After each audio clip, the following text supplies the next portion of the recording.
Hey, T140.com. I'm down here in Edmonton, Alberta, Canada. I'd like to introduce you guys to a really nice man I met. I live about 4.5 hours away up in Grand Prairie, and yeah, I was phoning for some parts, and in the process of talking with John and stuff, he said that if I wanted to, I could come down and use his shop, seeing as how they don't do any work out of the shop anymore for customers. So that's what I chose to do. I'm not very good at this, but we'll see if we can show you a little bit of what I got going on and show a little bit of what John's got going on at Motoparts Canada.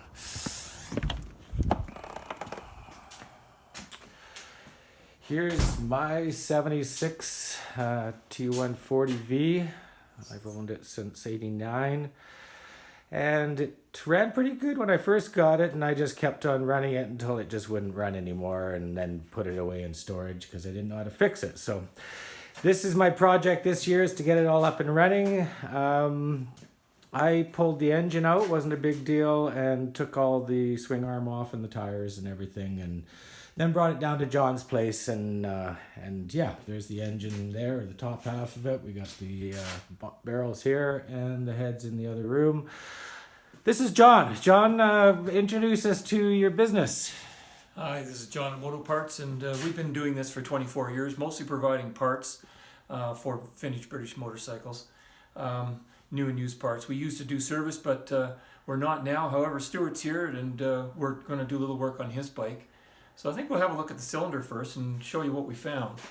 The cylinder, of course, is off the engine right now, and we and saw right away that there was evidence of a seizure.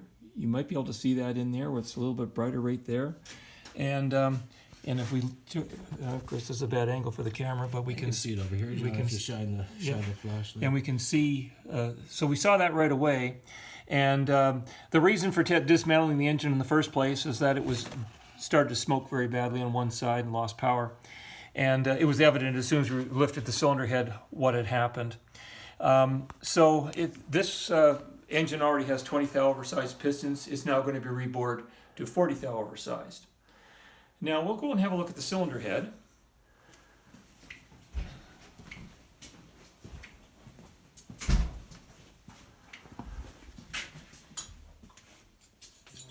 So looking at the cylinder head, you can see evidence of a lot of burnt oil all over it, and so it was leaking pretty badly. And the first thing we noticed when we pulled it apart, and if you probably can see this, as we wiggle the valve from side to side, that the valve guide is completely worn out. The other exhaust valve is exactly the same. And also, if you look in here, you'll see evidence of oil. This one was burning a little better. You can see, of course, the valve is slightly gray, which is what you want to see. But this head is going to need new valves and guides. But first off, we've got it stripped. We're going to clean it, and then off to our cylinder head guy. So this is going to be the heart of the rebuild of the top end for Stuart's engine. And in the meantime, Stuart's been doing a whole lot of other work on the bike. He's been rebuilding the master cylinders, front and rear. It's a dual disc brake bike. And just basically recommissioning the whole bike. Yeah, got the forks done yesterday myself with a little bit of help from John, and built him a Lundmad tool. I'll show you that in a second. John, do you want to show us the rest of your shop a little bit? Or? Sure. Well, this is a very small, compact shop. We actually reconditioned it a few years ago, put in some decent lights, painted it out, and paneled it, so it's actually a very nice environment. And in the Edmonton winters, it's very bright and inviting. We're working on a 68 Triumph. This one happens to be my own. I'm rebuilding the motor. We might as well have a look at that while we've got the camera going. This is the engine. It's going together. Primary will be assembled next. The cylinder head will go on it. And then we'll be able to fit it into the bike, which is right behind me. This is the primary.